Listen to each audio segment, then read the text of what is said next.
Hello YouTube, welcome back to my channel. I did try to make a video last week, but there's some problem with the audio on the video, so I didn't upload it. I don't know why. I had the microphone plugged in.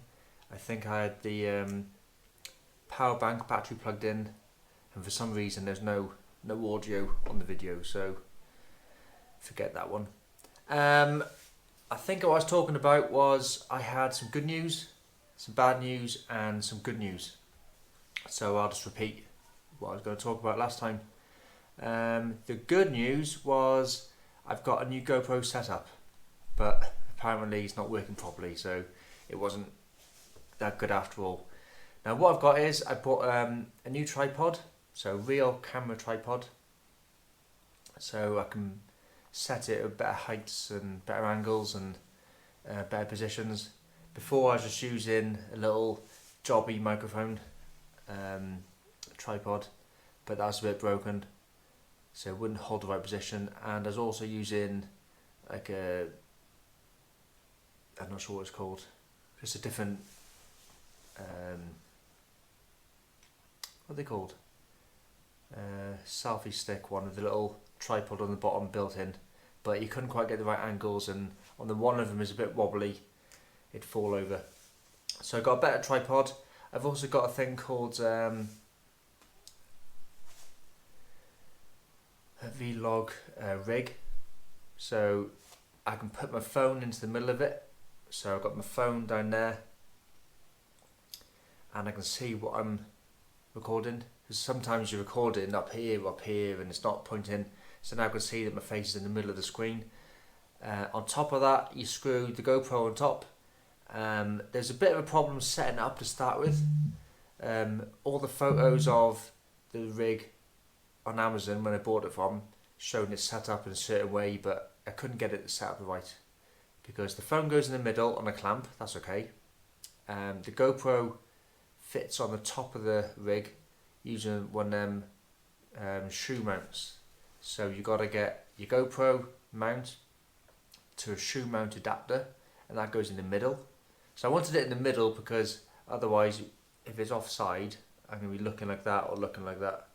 So I wanted the GoPro in the middle. Also it's the heaviest item, so it's all central down the middle of the tripod. But then also it's got 3 or 4 other little adapters where you can screw lights onto it. So up there I've got a new light, LED light, so I can adjust it. If I go like this, I can have it brighter, or I can have it turned off. Because I managed to get my audio sorted with the Rode Video Micro and the GoPro mic adapter. I managed to get the flickering sorted, because I know that in my kitchen the LED lights I've got make the GoPro flicker if you're having the wrong setting, so I've got that sorted. But some people still complain that, like, if let's put the lights on, it's a bit dim.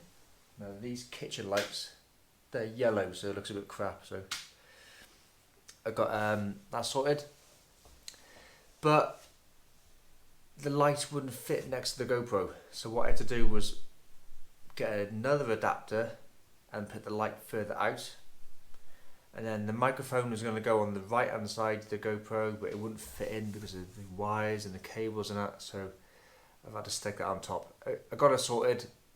I tried to make a video last week, but for some reason it didn't work, and I'm guessing it's the battery pack, because I just tried to start the video now and every time I press play, record, it would just turn off. So for some reason it doesn't like recording while plugged into the power bank, but that's okay. I have to make sure it's charged before I do it.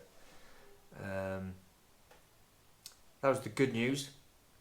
The bad news was, well, I was on a good diet, a really good diet, and training was going alright. Training was a bit hard because of my diet, because I was on a low, almost 0 calorie from carbs diet, and I was focusing more on higher fats and medium protein. So I was having 1,200 calories a day. So some days I was having 1,000, but the MyFitnessPal app doesn't let you have less than 1,200. If you have less than 1,200, it says warning, we can't log your details and we can't show your progress map. So I was making sure I was on 1,200. I used to aim for 50 grams of carbs a day, but then listening to my audiobook, it's not 50 grams of carbs, it's 50 grams of sugar a day to make sure you're in keto. So I made sure I was having 50 grams of sugar, but most days I was having nowhere near that. It was only 50 grams total in carbs. 50 grams of sugar works out at about 80 grams of total carbs. Some days I was having nowhere near that. And fats, I think it was 62 or 65 grams a day. That's the hardest thing, keeping that low, because when you have peanuts, cashew nuts, almonds, peanut butter, mackerel's a bad one. Have mackerel's got loads of fat in that. Your figures will be well high, easy. Protein is actually quite hard to get. To get enough protein while keeping your carbs and your fats low, that's quite hard. That's why people have supplements. So people say, why do you need to have a protein drink when you can just eat food? Well, yeah, you can eat food, but to have enough food to get your protein level while keeping it under the certain carb or fat, the amount you want, it can be quite hard. But that's why if you have a protein shake, you can have 1 scoop, 1/2 scoop, 2 scoops, and you can finally tweak your figures to get it spot on. And some people say, well, it doesn't have to be exact, but the way I see it is, if you're gonna work it out to have 50 grams of carbs, then eat 50 grams of carbs. Otherwise, just don't bother working out at all. If you're gonna have 55 or 60, I know it's only 5 grams difference, but why measure then? Why bother? It's only a guess what the food is. It's only a guess what the food contains and how much you're having and how much you're burning, but that's the best you can do. So stick to your guesses. It's going really good. My body weight went down mega low. Almost hit my body weight target, but then I had a bit of a bad weekend. Not this weekend just gone, the weekend before. So on the Friday it started. I'd been busy all day, so it was late at night, hadn't eaten anything yet, and I had a McDonald's.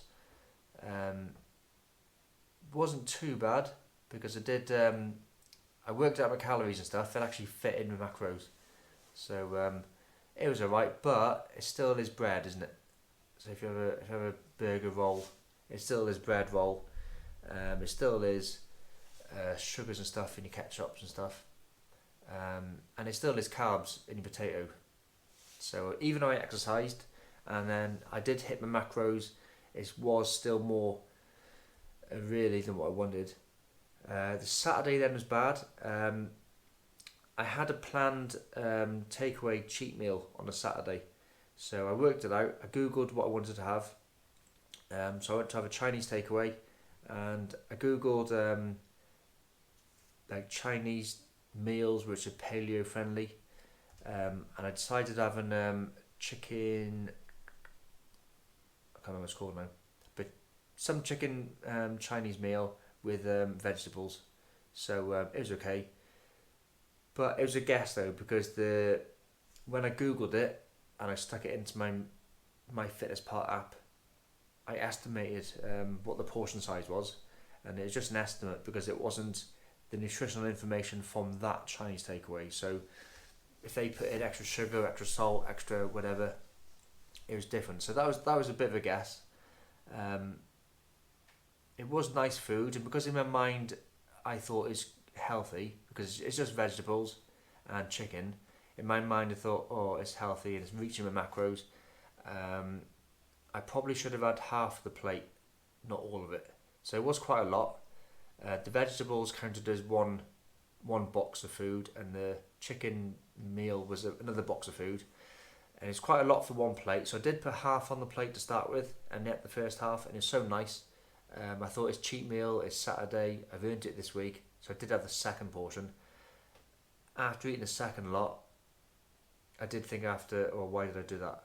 My stomach's hurting now more than what I had to eat. So I was a bit gutted really. Because I cheated on that planned cheat meal, I sort of cheated a bit later on as well. I had some chocolate cake. So the Chinese meal, reached my macros for the day. So that was it then. I shouldn't have eaten anything else. But then I had the chocolate cake after. It said on the box it's a vegan friendly, so trying to make it as healthy, but the carbs in it were still more than what, well, it's more than what I was allowed because I'd already reached my macros for the day anyway. So that was just an estimate of how much I had because I didn't weigh the cake. I did scan the barcode on the box, but I didn't weigh the cake. But that's got to be a good couple of 100 calories from there. The Sunday, I had it was a Sunday roast dinner. Now the last couple of Sundays I've had Sunday roasts. I've worked it all out. So I've had chicken, a bit of beef, a bit of sprouts, broccoli, cauliflower, and stuff like that. So I knew that from previous weeks, the Sunday roast isn't that bad. So I was gonna have chicken, beef, and I think it might have been pork maybe, but I worked it out that the beef, even though it's good in protein, is higher in fat than the chicken. So I thought, well, if I just have the chicken, a bit more chicken than, like say 1.5 portions of chicken instead of 2 portions of meat, that'll save myself on fats. The vegetables are all fine. Again though, even though I reached my macros, in my mind I was thinking it's healthy, I probably had more quantity than what I could have or should have had. So I felt a bit bloated then. So cheating 3 days in a row off the planned diet wasn't that good. So I went home on Sunday night after work, and my body weight had shot up quite a bit because I'd eaten more food than I wanted, but also I'd been less active on the Saturday and Sunday than what I wanted as well. So it's not just the carbs and the protein and the fats you want to look out for, it's also how much salt was in it. Because if you've got salt, say in gravy, sugar in the cake, and you got, I don't know, salt in the Chinese and sugar in the Chinese sauce and stuff, that's going to hold water retention and stuff. So loads of body weight. I wouldn't say it's fat, but it's just the weight of the food. But also some foods, if you're not used to having food, say you've been on a diet for 6 weeks, eating the same chicken and rice, as soon as you have a different type of food, your body's going to struggle to absorb and digest that food, so your stomach's actually going to be literally full of food.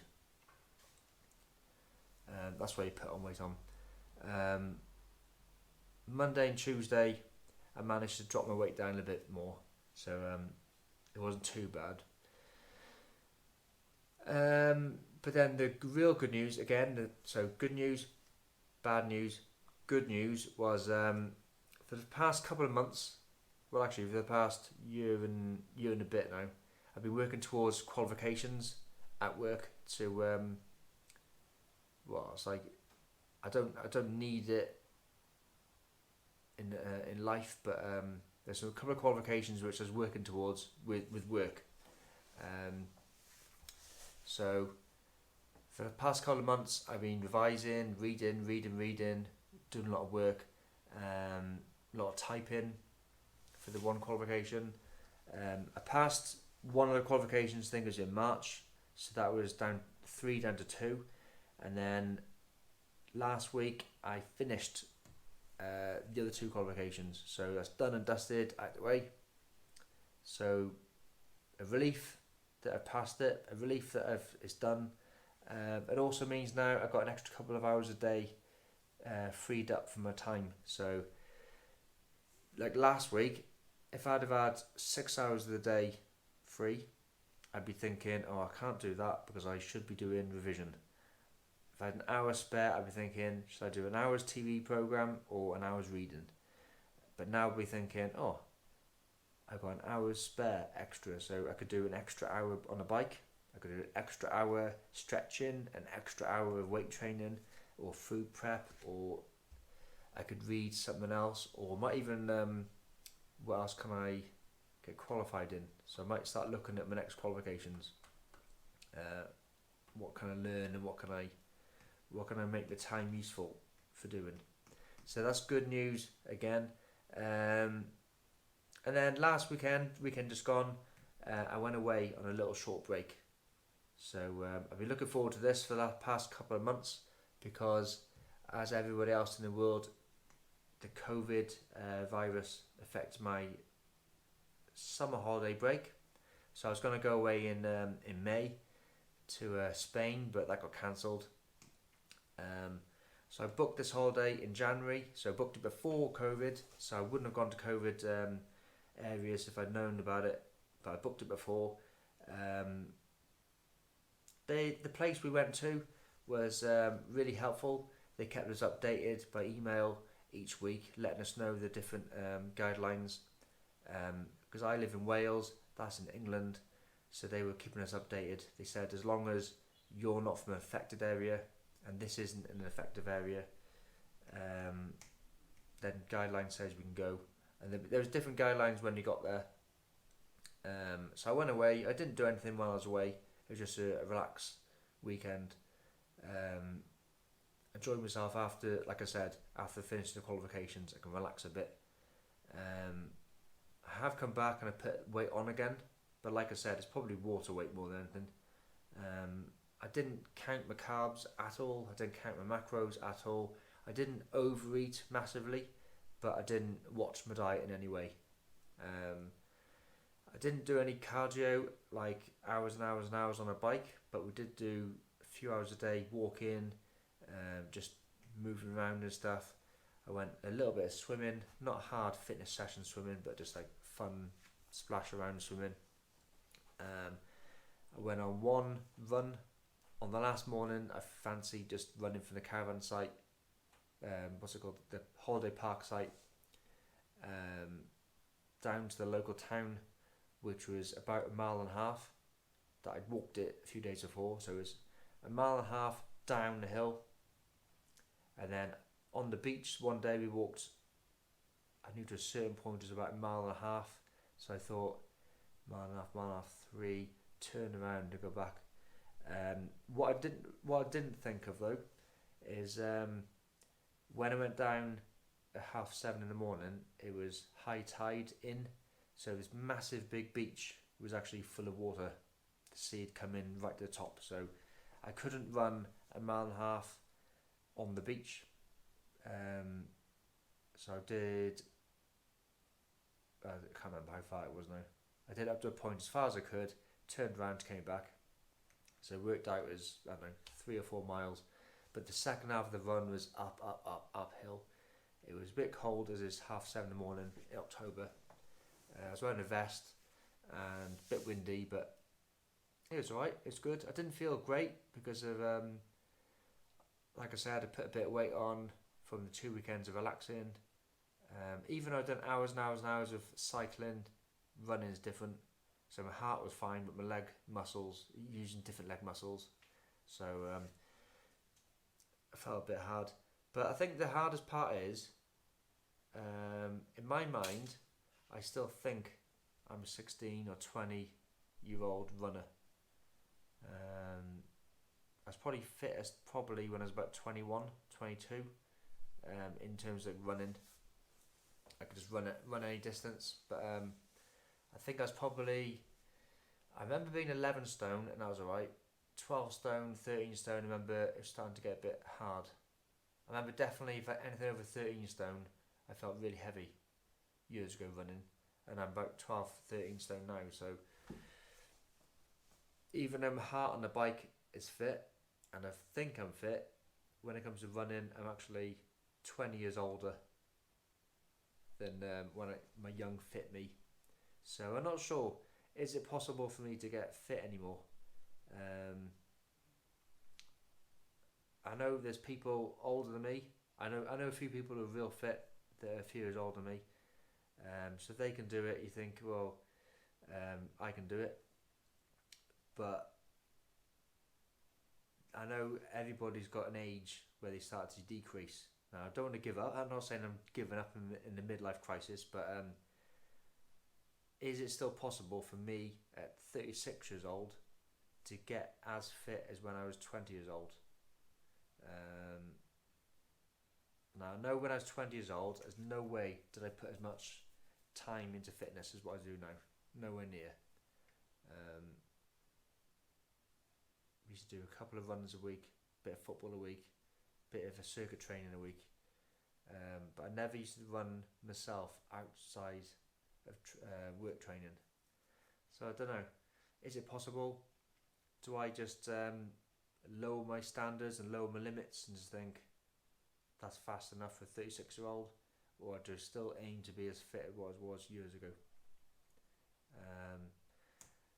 I was going to give up on my weight goal because I was staying in the 180s for ages. But then last week when I went down to 174, I thought, no, 168 is doable. I think it's on my Instagram where I've put on it what happens if you stop weight training. Because everyone used to ask me that question, what's going to happen when you stop bodybuilding? Are you going to go flabby? But I have noticed actually that the skin has gone a bit softer. Like that's just because I'm not carb loaded and I haven't trained. So my arms are still muscly when intense. I haven't done no weight training at all. But if I relax, they are real soft. I think that could be one. It could be because of I'm not having as much carbs anymore, so they're not like pumped up and solid. But then I have started to feel like not flabby, but my skin is a bit looser. Now is that an age thing? Because I'm 36. Is it because I used to be big and now it's shriveled up? I don't know.